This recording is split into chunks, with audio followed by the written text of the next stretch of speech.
Vous écoutez La main dans la main, un podcast qui vous emmène en tête-à-tête avec un enseignant. Qu'il soit à la maternelle, à l'élémentaire ou au collège, avec une ou des classes et leur contexte propre. Un enseignant qui vient nous parler des sciences dans sa classe, dans sa vision personnelle de son métier, mais aussi dans son histoire de vie. Je suis Gabrielle de la Fondation La main à la pâte, docteur en biologie, mais aussi fille de prof, femme de prof et collègue de prof, je serai votre hôte. Aujourd'hui, je reçois Djamila. Djamila est professeure de SVT dans un collège mettant en œuvre l'EIST, avec une particularité supplémentaire, son établissement est collège pilote La main à la pâte, une modalité que vous allez découvrir. Entre autres projets, elle emmène ses élèves sur le terrain des sciences participatives, avec un projet au cœur des sciences consacré aux oiseaux de la faune sauvage de Sartrouville. Je vous souhaite à tous une très bonne écoute. Bonjour Djamila. Bonjour Gabrielle. Quel âge as-tu et qu'est-ce que tu fais dans la vie ? Alors j'ai 38 ans et je suis professeure de SVT au collège. Tu peux nous dire où tu enseignes ? J'enseigne au collège Louis Paulan à Sartrouville, de la 6e à la 3e. Donc ils ont entre 11 et 15 ans. Tu enseignes en EIST. On en a déjà parlé avec Fatima qui est venue nous voir au premier épisode du podcast. Donc est-ce que tu peux rappeler en 2 mots pour ceux qui n'auraient pas entendu l'épisode ce que c'est l'EIST ? Alors l'EIST, c'est l'enseignement intégré des sciences et des technologies. C'est quand avec une équipe de professeurs de sciences physiques, de technologie, de SVT, on travaille en équipe, on fait nos cours en commun et chaque professeur va faire l'ensemble du déroulé de l'année avec multiples casquettes, à la fois SVT, physique, techno. Et avec des effectifs un petit peu réduits. Tout à fait, on fait des 2/3 de classe environ, donc on avait des groupes autour de 18 élèves, 4h30 par semaine, ce qui était très confortable. Ça fait combien de temps que tu enseignes en EIST ? Alors je l'ai fait 2 fois dans ma carrière. Je l'ai fait pendant 2 ou 3 ans. 3 ans je crois dans mon collège précédent. Et je l'ai fait 3 ans au collège Louis Paulan. Et sur 2 niveaux différents, c'était 6e et ensuite ça a été 5e. Alors on va revenir sur ta carrière au sens très large. Les sciences, toi, quand tu étais enfant en classe, ça se passait comment ? Alors les sciences, quand j'étais à l'école, j'ai très peu de souvenirs. Si ce n'est de faire fondre de la neige sur le radiateur de la classe, peut-être en maternelle, et en primaire, j'ai très très peu de souvenirs. Au collège, les sciences, ça m'intéressait pas vraiment en fait, et j'aimais même pas la SVT. Ironie du sort, il a fallu attendre le lycée pour que les sciences prennent un intérêt pour moi, et notamment la SVT. Quand je suis arrivée en première S, en première scientifique, parce que ça marchait bien en maths, donc j'avais pris cette filière. Et là, j'ai découvert les SVT au niveau cellulaire. J'ai appris à comprendre comment fonctionnait une cellule et j'ai trouvé ça fascinant. Et là, vraiment, ça m'a débloqué. La cellule a changé ta vie. Tout à fait. Donc, tu as passé un bac scientifique et après, tu as fait des études scientifiques ? Oui, j'ai commencé par tenter le concours de médecine parce que c'était ce qui m'avait motivée jusque-là. Et j'ai fait 2 ans, j'ai été reçue collée. Mais j'ai appris beaucoup de choses et je regrette pas, c'était des années super, et même si c'était difficile. Après, je suis allée à Jussieu, à Paris 6, à Paris, pour faire des études de biologie générale et sciences de la Terre et l'univers, la géole, et la biologie. Donc en fait, on a exactement le même parcours. Ah. Je suis pas là pour raconter ma propre vie, mais on a fait exactement la même chose. Ah. Et là, les sciences, ça se passait comment en fac ? Est-ce que tu avais le sentiment qu'on t'invitait à te poser des questions ? Est-ce que tu as eu le sentiment à ce moment-là de pratiquer la science ? La pratiquer, pas vraiment. J'apprenais beaucoup de choses. J'avais des connaissances, j'étais curieuse. Après, dans le sens où je devais explorer, mener des hypothèses, en tout cas, ça m'est pas resté à l'esprit. Je me souviens des TP qu'on faisait en salle où on observait, on faisait des dessins d'observation, ou alors on faisait en biologie des TP sur le génome. Mais j'ai pas eu souvenir d'avoir fait des démarches expérimentales très développées en fait. En tout cas pas avant la maîtrise. Et la place du questionnement là-dedans, pas beaucoup ? Un peu imposée je pense. En tout cas je me suis pas souvenue de moi chercher à résoudre un problème en tant que tel. J'avais des cours, j'apprenais, je raisonnais pour chercher des explications aux problèmes, aux exercices, mais je me souviens pas avoir mené des démarches expérimentales en tant que tel. En tout cas ça m'a pas marqué. Après la fac, qu'est-ce que tu as fait ? Alors après, j'ai fait l'IUFM, donc l'école des professeurs. Et puis l'année s'est bien passée. J'ai commencé par une année au lycée. C'était un challenge. Il fallait mettre en place ses cours, on y pensait tout le temps, faire vivre le cours avec les élèves. Alors, j'avais des chouettes élèves, c'était bien. Après, j'étais toujours un peu surprise parce que la semaine d'après, le cours se passait bien, mais la semaine suivante, j'ai l'impression qu'ils avaient rien appris. Alors je me disais, mais qu'est-ce que je fais de mal? Et puis ma tutrice m'avait dit, tu sais, leur vie de lycéen m'avait montré avec ses mains, c'est tout ça. Alors après, il y a leur vie de famille, leur vie entre amis. Après, il y a toutes les matières. Et toi, la SVT, c'est ça, c'est ce petit bout-là. Il faut qu'il soit percutant et de toute façon, il faudra répéter. Donc j'ai écouté ce conseil et j'ai essayé de m'en imprégner le plus possible. Alors après, j'ai été néo-titulaire du premier poste dans un petit collège 250 élèves, 300. C'est un collège REP. J'étais la seule prof d'SVT. Donc je me suis retrouvée un peu noyée au milieu d'élèves d'un âge que je ne connaissais pas, avec personne pour m'aider, ni pour le labo, ni pour les cours. Donc allez, on plonge dans le grand bain et on y va. Donc au début c'était un peu difficile, j'avais un peu de mal à comprendre ce qui n'allait pas pour les élèves ou des choses comme ça. Et puis j'ai appris le métier au fur et à mesure sur le tas. Et puis bien sûr j'avais des collègues, pas forcément de ma matière, mais qui étaient là pour m'épauler, me conseiller. Et ensuite on a mis en place le IST et là j'ai travaillé pour la première fois en équipe, vraiment pour travailler les cours ensemble, etc. Et ça c'était une expérience vraiment intéressante. Donc le IST s'est implanté dans ton établissement pendant que tu y étais. Tu as commencé dans l'établissement sans la modalité EIST et tu as participé à son implantation. Oui, ça s'est passé comme ça. On a eu l'aide d'un autre collège qui lui faisait déjà de l'EIST depuis 2 ans, je crois. Ils nous ont beaucoup conseillés, aidés, et on voyait l'esprit d'équipe quand on a rencontré ses collègues. Et puis nous, on a essayé un peu d'avoir cette même énergie, et ça a plutôt très très bien fonctionné. On travaillait tous les mercredis ensemble, et même quand on avait besoin de moins travailler, on se rencontrait quand même parce que c'était chouette. Donc il y a une vraie dynamique d'équipe. Dans les établissements où tu es passé précédemment, tu ressentais une dynamique d'équipe aussi? Au lycée, c'était le seul, mon année au lycée de stage, oui, il y avait une équipe de 8 professeurs et ils préparaient les choses ensemble. Il y avait ce côté, on avait le labo de VSVT qui était un peu, au lycée c'est un peu plus, enfin les lieux sont un peu plus divisés. C'est vrai qu'il y avait une chouette ambiance aussi déjà. Donc c'est vrai que quand je me suis retrouvée toute seule, ça m'a fait bizarre. J'aimerais qu'on rentre un peu dans ta classe. Est-ce que tu peux nous parler, peut-être qu'on va le prendre par le bout d'un projet que tu as mené avec tes élèves en particulier? Comment ça se passe? Déjà, avec mes collègues, avant, pour parler de la classe, il y a déjà ce qu'on prépare avec les collègues. On va choisir un thème qui attise notre curiosité, qui colle à nos programmes, évidemment, et qui va nous plaire, qui va nous mettre la petite étincelle de curiosité dont on a besoin. Alors on a fait plein de choses, on a travaillé sur les abeilles, sur les aztèques, sur le chocolat, sur les oiseaux, la biodiversité, et à chaque fois c'était des thèmes qui nous portaient. Et cette envie cette curiosité, on avait envie de la transmettre à nos élèves. Donc on commençait par mettre en scène une introduction. Alors, ça pouvait être un petit film qu'on montait, ça pouvait être une photo, une sortie. Donc ça c'est l'idée de départ, c'est lancer, percuter auprès des élèves.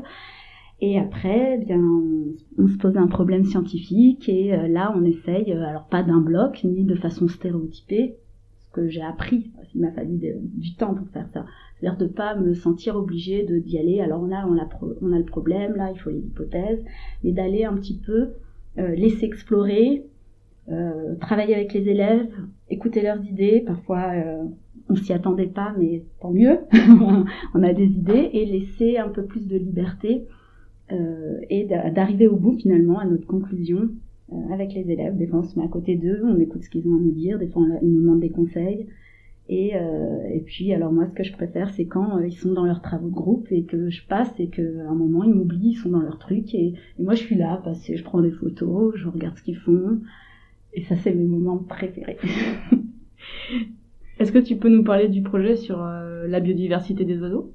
Oui, bien sûr. Alors en fait j'avais travaillé avec ma collègue de SVT, Sandrine, et ma collègue d'art plastique qui est sur l'école ouverte, c'est les moments où on travaille avec les élèves sous forme d'ateliers ou de sorties en dehors des temps scolaires. Ça aussi, j'adore.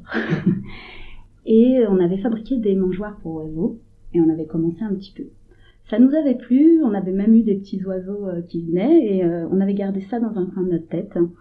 Et puis un jour, on a voulu donner un peu plus d'ampleur à ce projet Et en même temps, on devenait collège pilote la main à la pâte. Et on a rencontré notre référent scientifique Mathieu Farina. Tu peux en 2 mots expliquer ce que c'est qu'un collège pilote? Un collège pilote, c'est un collège qui va travailler main dans la main avec la fondation de la main à la pâte. On va avoir la chance d'avoir un référent scientifique, de pouvoir être en lien avec des chercheurs, des industriels, pourquoi pas, en fonction de nos besoins. On va aussi essayer de mener des projets innovants avec cet appui. Et on a pu commencer assez tôt, dès la rentrée 2016. Et ça a boosté les projets, ça leur a donné une plus grande ampleur parce qu'on avait la chance de pouvoir rencontrer des professionnels, d'avoir un avis extérieur aussi. Et ça a permis d'aboutir à les 2 projets qu'on a menés principalement, celui sur la biodiversité et les oiseaux et celui sur le chocolat. Alors les collèges pilotes, toi tu as fait partie des premiers prototypes en quelque sorte, mais c'est un réseau qui va être amené à se développer et qui comptera l'année prochaine déjà un chiffre avec 2 zéros, donc ça commence à plus être anecdotique. Et donc tu as pu faire ce projet sur les oiseaux dans ce cadre-là? Oui. On avait cette petite idée des oiseaux, des mangeoires dans un coin de notre tête. J'avais fait un stage sur la biodiversité en classe à l'INRA avec déjà la main à la pâte. Et du coup, à un moment, on a mis les pièces du puzzle ensemble. Avec Mathieu, qui était notre référent, on a travaillé sur un protocole, des séances pour travailler sur l'esprit scientifique en même temps. Donc donner une plus-value au projet, l'intégrer dans nos programmes, pour que les élèves en tirent vraiment une expérience vraiment scientifique, c'est-à-dire se mettre dans la peau d'apprentis-chercheurs et mener une démarche scientifique de A à Z. Pas seulement une séance ou une séquence, mais vraiment mener du début à la fin jusqu'à la présentation de leurs travaux, cette démarche. C'est un travail que je mène avec le professeur de technologie. Donc ils ont commencé en technologie par se demander comment aider les oiseaux à passer l'hiver. Donc, quelles solutions techniques, qu'est-ce qu'on peut faire? Alors, ils ont travaillé, ils ont cherché, ils ont pensé à une mangeoire.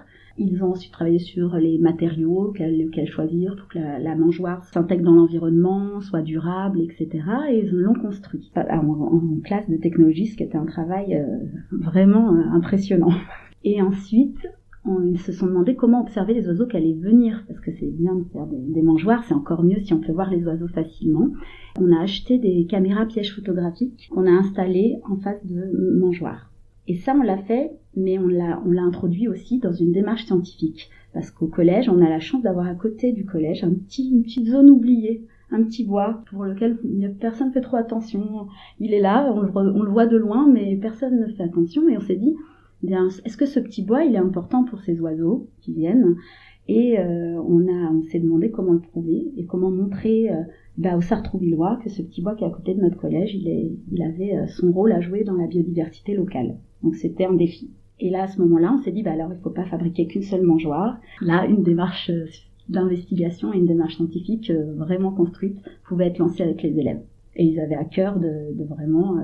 c'est un sujet qui porte, et d'autant que le bois, ils le voient tous les jours, donc c'est important. Alors, ils ont installé leur caméra dans le bois. Alors, juste à côté, dans le collège, mais vraiment à côté du mur mitoyen au bois. Et on a mis en place un protocole d'observation avec donc 2 mangeoires, celle près du bois et une autre près de la rue, pour pouvoir avoir une comparaison. Ils ont essayé de comprendre le principe du fait qu'il doit n'y avoir qu'un facteur qui diffère entre leurs 2 mangeoires. Alors c'est pas si simple, parce que même ensuite, avec le recul, quand ils avaient fini leur protocole d'observation, qu'on avait mis les mangeoires, qu'on avait mis les caméras, à la fin ils se sont dit « mais on n'a pas pensé à la hauteur du mangeoire », comme quoi on peut penser à plein de choses, et encore une fois, il faut quand même se dire qu'on peut encore améliorer, même quand on a fini, et que ça servira aux années suivantes. Ensuite, on a récupéré sur des cartes mémoire les photos qui avaient été prises sur une période de plusieurs jours. Combien de photos par jour? Alors, sur la zone près du bois, on a obtenu en tout 1700 photos, 2000 photos. Sur la zone près de la rue, je vous avoue quoi, ça a été un peu compliqué parce qu'on a eu beaucoup de photos de la cour, parce qu'en fait, c'est la détection de mouvement. Donc, je sais ce qui s'est passé dans la cour sur une période de 8 jours, voire de 15, une année. Du coup, j'ai fait quand même une petite sélection pour pas qu'ils se retrouvent noyés. Il y avait une centaine ou 200 photos. Parce qu'après, il y a la question du traitement des données qui s'est posée. Oui. On a récupéré les cartes mémoire. Ça c'est déjà un moment où on va voir les photos. Tout ce qu'on a fait, sur une période, c'est quand même 2 mois. Pendant 2 mois, on ne sait pas si ça va marcher. On ne sait pas si nos caméras, elles vont prendre quelque chose. On ne sait rien du tout. Surtout la première année. On se dit, bon, allez, on croise les doigts, on y va. Et quand on voit les premières photos, c'est assez émouvant pour nous déjà profs, mais ensuite quand on montre aux élèves, c'est pareil. Ils sont bluffés. En fait, on les a transférés sur le réseau du collège. Et donc, chaque élève, depuis les postes informatiques, avait accès à l'ensemble. Donc ils ont commencé, donc on a été en salle informatique, ils ont commencé à regarder les photos et à essayer à reconnaître les espèces d'oiseaux qui étaient venus. Et ça, en amont, on avait travaillé en SVT sur comment reconnaître les différentes espèces. On avait utilisé l'application BirdLab qui sert aux sciences participatives. On avait fait des séances de l'esprit scientifique, esprit critique sur apprendre à observer, prendre le temps d'observer, acquérir du vocabulaire pour décrire un oiseau, observer pour interpréter.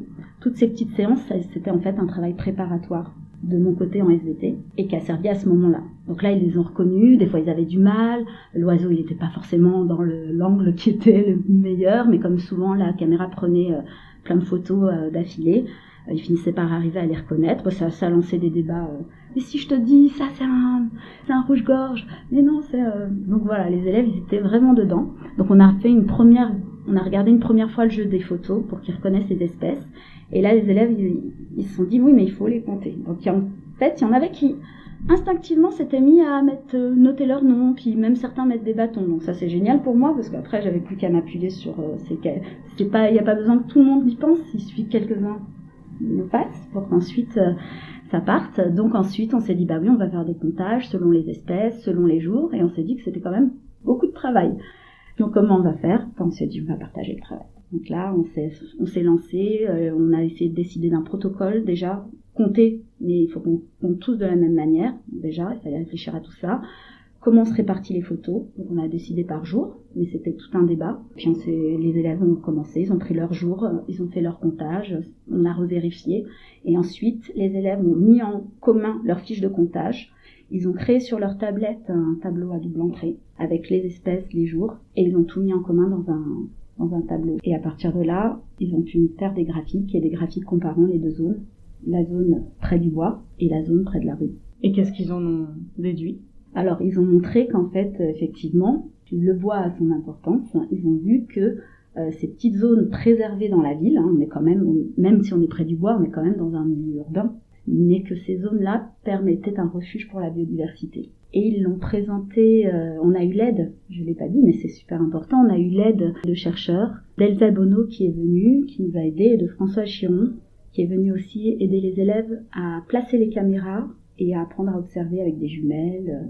Donc ils ont fait une petite conférence devant Elsa Bonneau. Elle, de son côté, elle leur a présenté son travail de chercheur, elle leur a aussi fait une conférence sur ses travaux à elle, et même si c'est très très modeste, ils ont quand même vu, même si bien sûr c'est pas le même niveau, qu'il y avait des points communs. Et ça a été intéressant pour eux, de se rendre compte que c'était pas juste un travail de collégien, qu'il y avait des étapes qui étaient les mêmes que, en toute proportion gardée, on est d'accord. Et ça a été important, ça a été vraiment une rencontre intéressante pour eux. Ça leur a permis de boucler encore plus leur projet et de se rendre compte de son importance. Et ensuite, on l'a présenté en fin d'année, lors d'une soirée spéciale sciences, aux collègues, aux parents d'élèves, aux chefs d'établissement et à plein d'autres invités. C'était assez impressionnant de voir nos élèves dans la peau de chercheurs présenter toute leur démarche sur quasiment la moitié de l'année. Quand ils ont 11 ou 12 ans, franchement, tenir un quart d'heure comme ça devant un public, c'est pas mal. C'est un projet que tu reconduis cette année? Alors, on l'a reconduit l'année dernière déjà, et cette année, ça sera la 3e. Donc vous cumulez des données de plus en plus vastes. Exactement. On va pouvoir comparer de plus en plus les données sur le collège, et puis pourquoi pas sur d'autres collèges aussi, puisqu'on fait partie d'un réseau, le réseau des collèges pilotes. On a des collèges qui pourraient mettre en place, qui vont mettre d'ailleurs en place des protocoles similaires, avec leur façon aussi de faire bien sûr, mais ça va permettre aussi de voir en région parisienne et pourquoi pas en France, d'avoir d'autres sources de résultats. Quels sont, en règle générale, les rapports de tes élèves avec la science? Et est-ce que tu as vu une différence dans ces rapports entre avant ce projet et après ce projet?